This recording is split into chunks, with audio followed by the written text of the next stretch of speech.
Maayong adlaw sa tanan.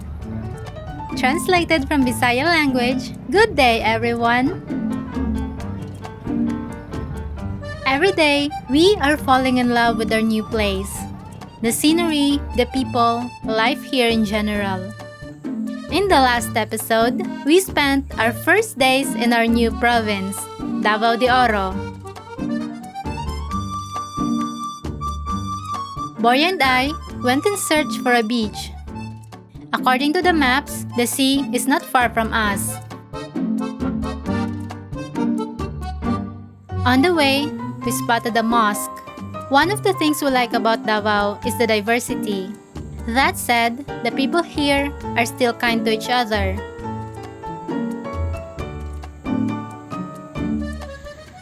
You know you're near the river when you see many nipa.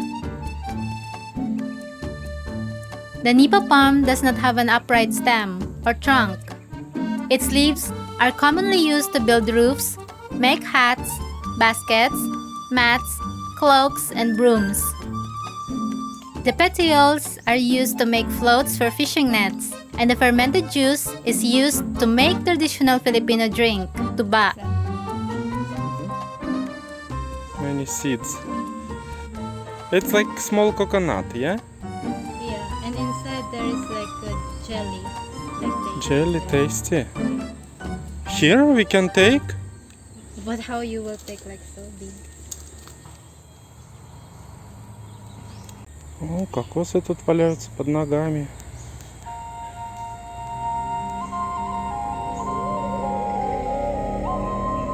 We walked through a thicket of nipa and found ourselves in a cemetery. Tropical plants intertwined and covered the tombstones. We got the impression that we had found an ancient Aztec or Mayan city.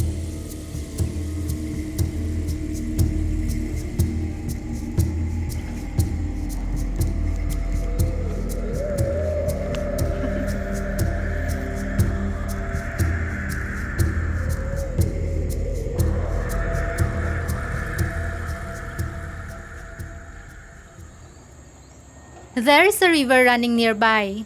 Its banks are reinforced with concrete. I don't think you can swim here. The water's a little murky. There are excavators working nearby. I wonder what they're going to build here. Maybe a bridge.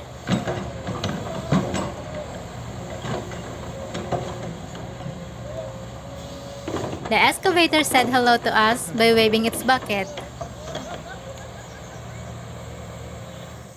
We came to the end of the village. The children said that we were near the sea, but that way, it is very muddy. They offered to show us another road. The path runs along narrow embankments that separates the fish ponds. We have to cross a small section over a tiny bridge made of bamboo and coconut planks. Мне предлагают по вот этим бамбукам, доскам, тут над вот этой грязной водой перебираться. Говорят, дай квадрокоптер, телефон и иди.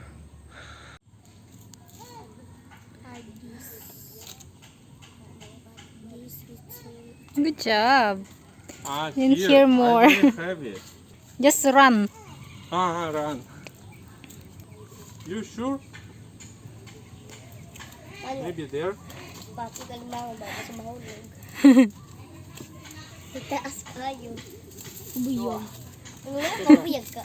Я боюсь, если наступлю, она сломается.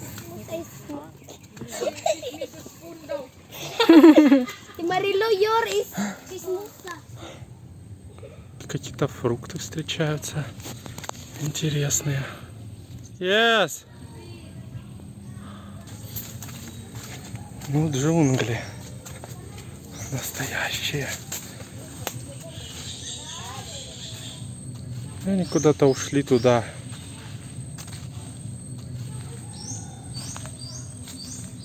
The farther we go, the muddier the path becomes.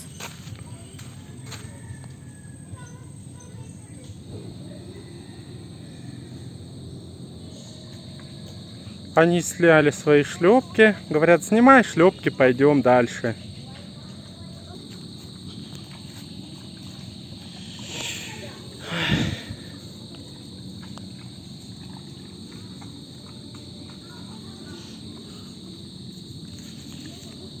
Ой, ой-ой-ой. Куда они? Baby, maybe we already don't need beach.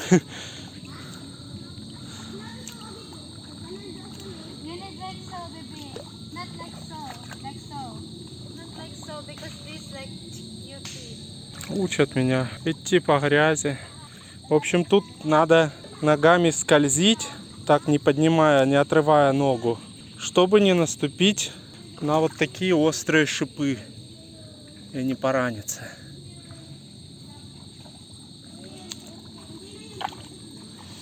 Я уже что-то не хочу дальше идти. Я уже нагулялся. Надеюсь, тут не водится ничего, никаких животных, каких-нибудь опасных змей или там что еще тут может водиться в этой воде, в этой грязи.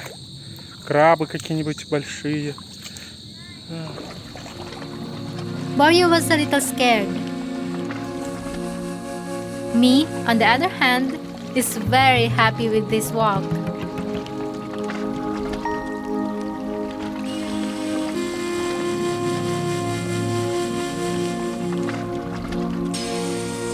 After about 20 minutes of walking, we finally reached the beach.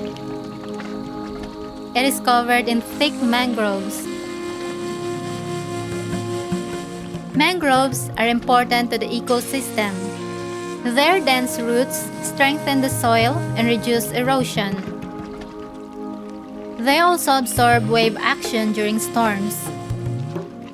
They also support and improve fisheries.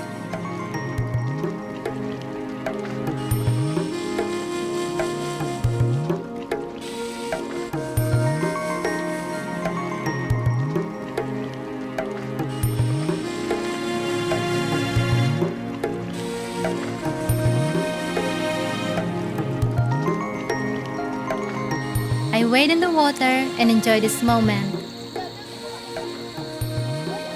This place reminds me of our farm. There were lots of mangroves there too. The smell of the river flowing into the sea makes me nostalgic.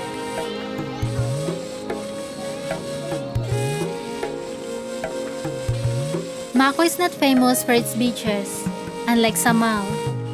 But the view of the mountains is breathtaking.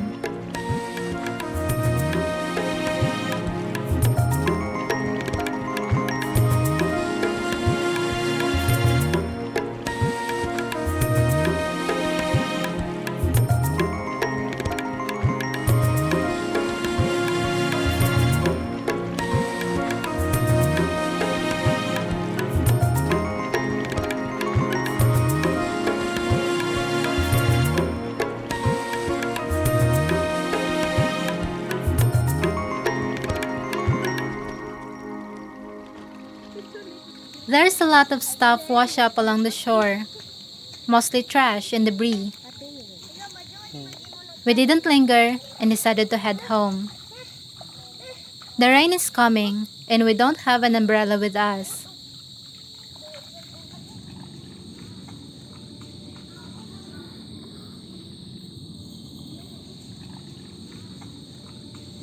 In the jungle.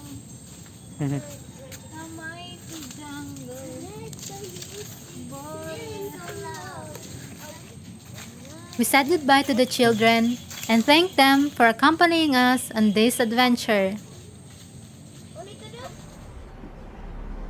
When we pass by wooden houses, we often look at their elements and structures. Boris enjoys working with wood, so he needs to figure out the best way to protect it from local pests.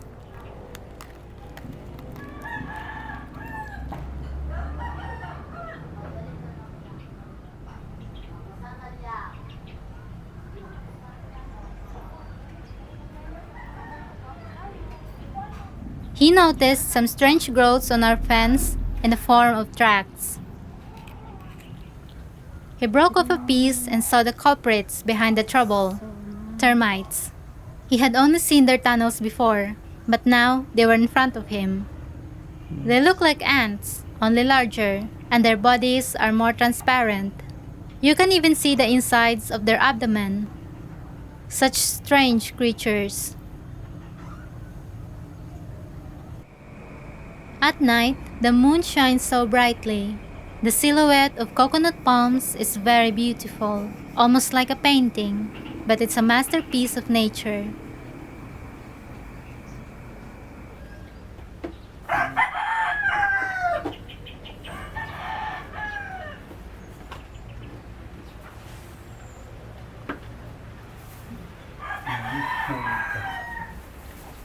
In the morning, we transplanted our guayabano seedlings into plastic bags with soil.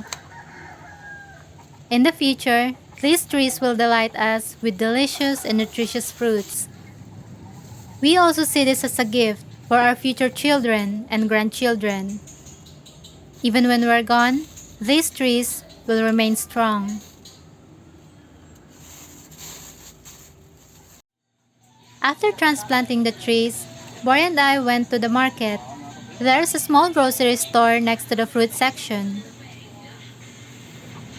We bought eggs, flour, sugar, noodles, and then went to the rice store. As a farmer's daughter, I basically decide what kind of rice to buy. My husband doesn't understand the difference. He just thinks the more expensive, the better. We then went to the fruit and vegetable stalls.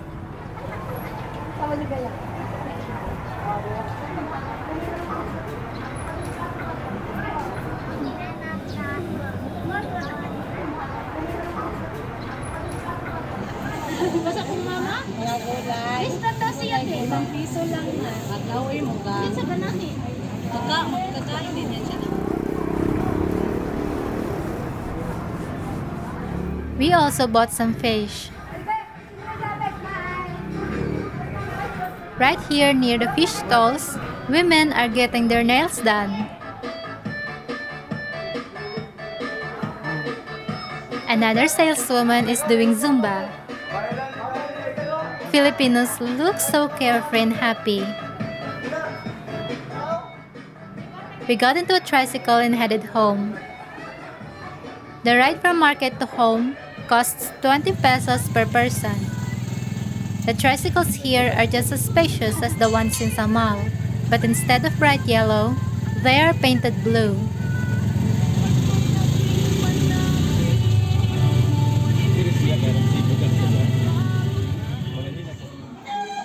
When we got home, I started cutting up the bangus we bought. We are going to try to dry the fish again. We didn't succeed last time because it was raining. I generously sprinkled salt on each piece of fish and spread it out under the sun. This kind of food preservation is called daing and is very common in the Philippines. Boria made a bamboo pole with a hook on the end to hang the net. This way, the fish will always be in the sun and the cats can't get to it.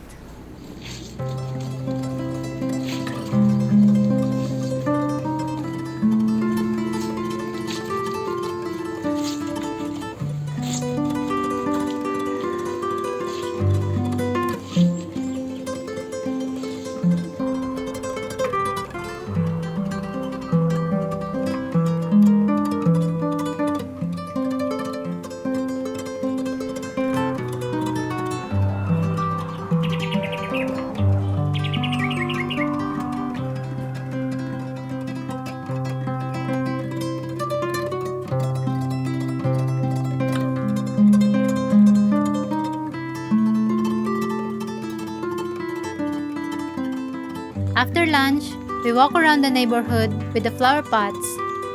We look for an open space where we can get some soil for our plants. There's a lot of greenery around, so we think the soil here is good.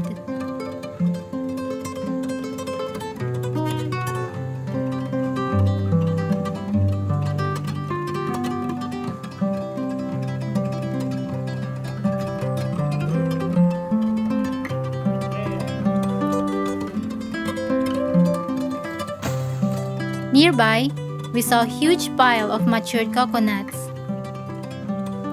Nearby, there is a small shed, and under it is a pile of coconut shells. We asked the man who collects the coconuts, and he said that the coconut flesh is used for copra and the shell for charcoal.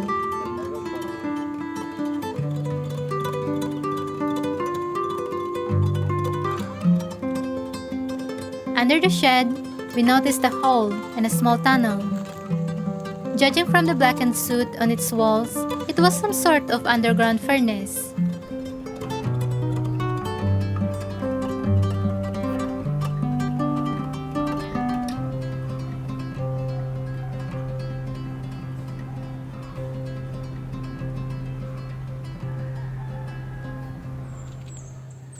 This is jackfruit. Under the tall coconut palms, we found a small stream. The water is clear, and there are some shells at the bottom. There are lots of coconuts lying around. I think this is the perfect place to get some soil. Just have to be careful not to let a coconut fall on your head.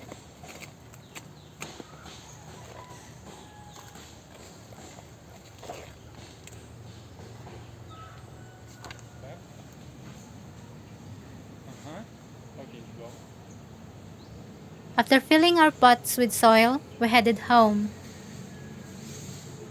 The weather is beautiful today, but it has been pouring rain every evening for the past few days.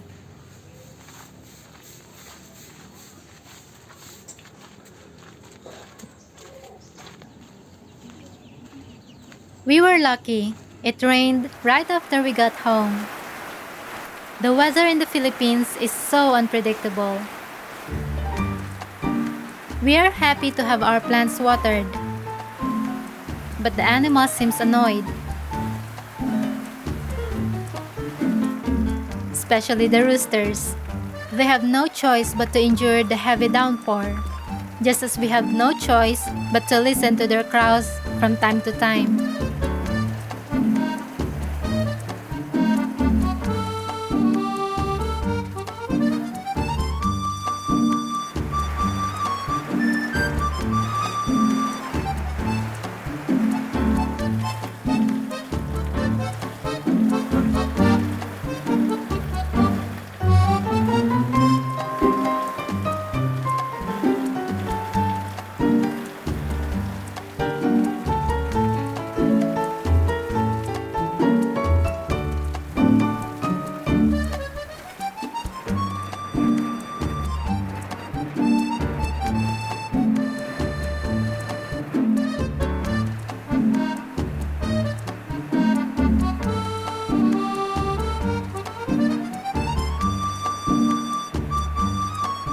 During the night, the rain intensified.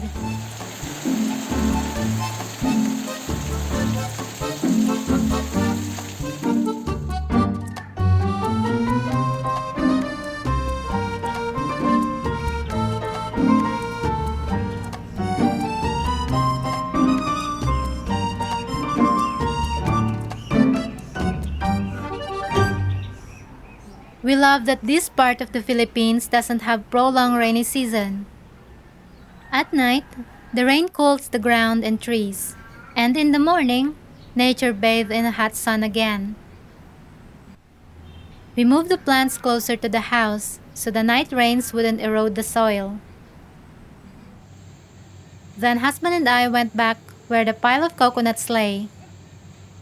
We met the owner of the shed. She told us that they use the copra in different ways. They use it to make cooking oil, soap, and even perfume. In this shed, the coconut pulp is dry using the smoking method. It is laid in bamboo slats. Then a fire is lit in the pit. The hot smoke is tunneled inside the shed and rises up through the bamboo lattice and copra.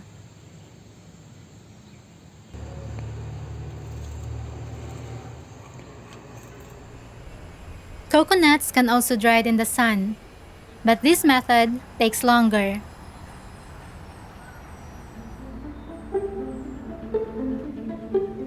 On the way home, we spotted a cat.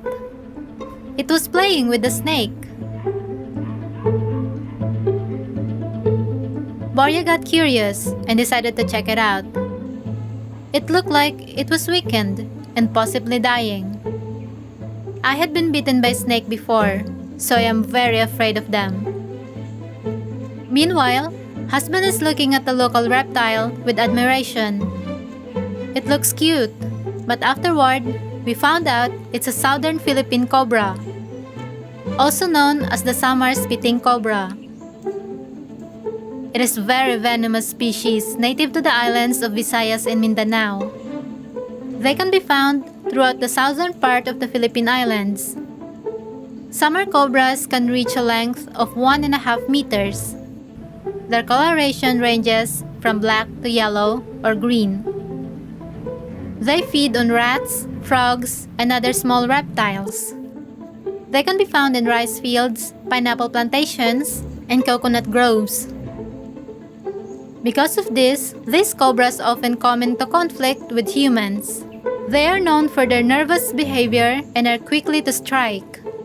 Sometimes, spitting cobras shoot venom, specifically targeting the eyes of the enemy, like a sniper. Their toxin corrodes even the skin, let alone the eyes. It leads to irreversible blindness.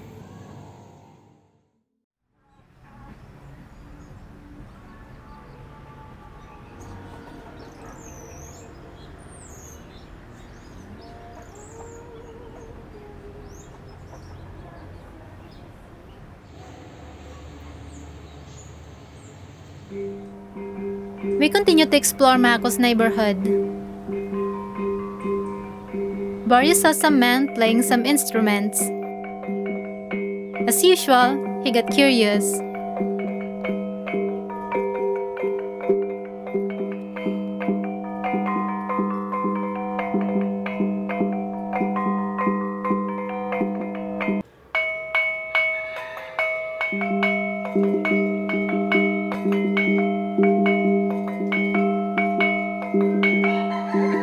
Ikaduan to ah.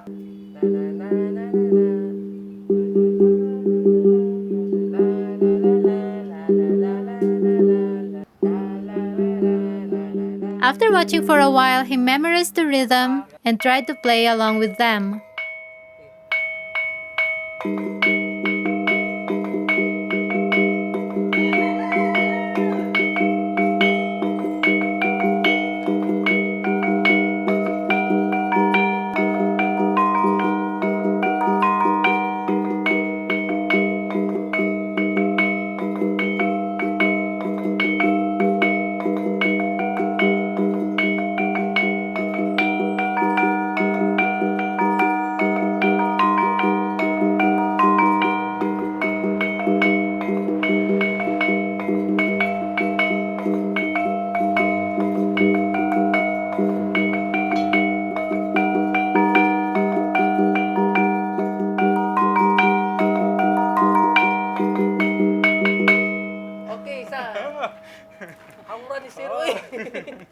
How this is everybody? Oh. The next day, we walk along a small stream.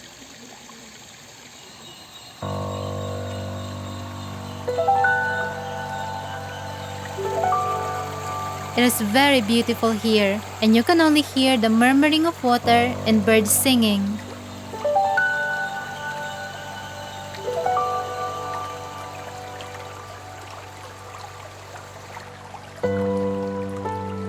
There are many cacao trees in this place. Some of the fruits are green and others are a rich pink color.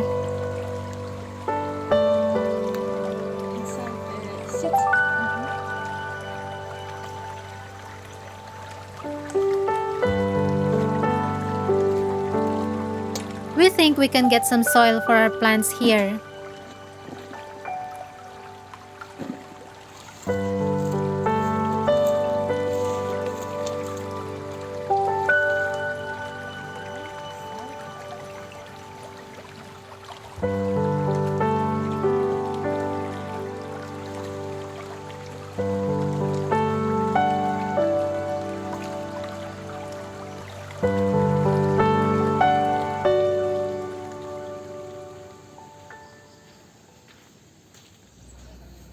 We got home and I started on the plants.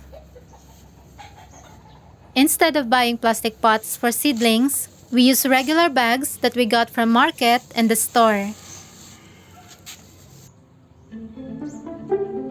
Boris noticed a spider. It's quite big. He doesn't know if it's dangerous or not.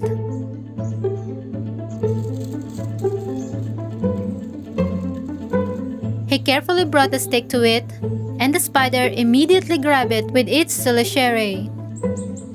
And then it came at him. Wow! He thought maybe he was imagining it. Maybe it was running away from the stick.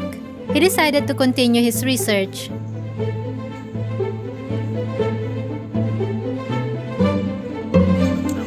Ой, какой-то он агрессивный вообще паук. Надо же. Так, что вот так палец подставишь, грызанет, аж мурашки по коже. Непривычные тут зверушки водятся. И, наверное, очень опасные.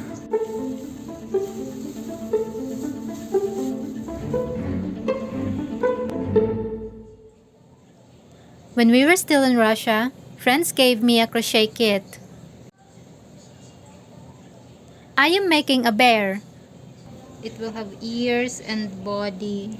It looks funny now and looks like a platypus. It's not finished. Still many. Quack quack.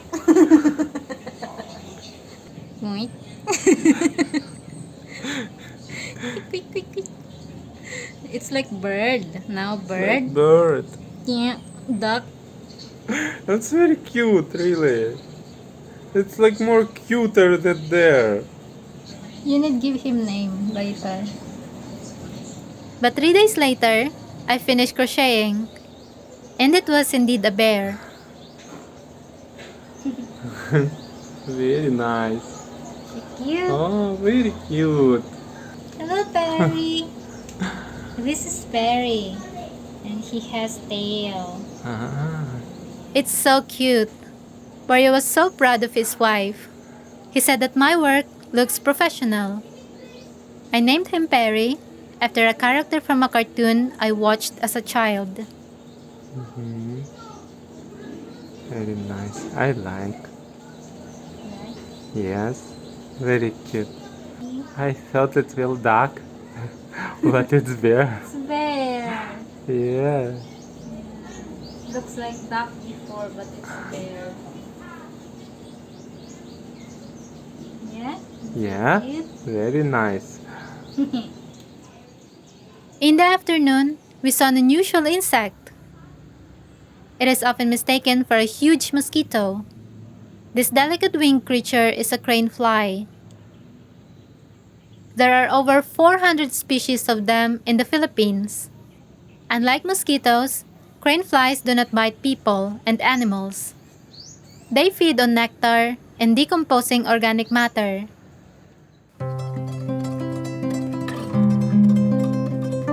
Happiness can be found in the most unusual places. Many people ask why we chose to live in such rural area. The fact is, we didn't choose this place. This place chose us.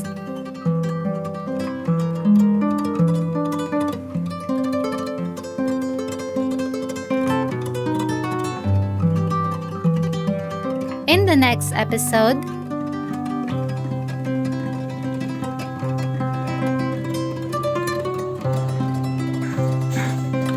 What you will to do with these flowers? cook it and eat.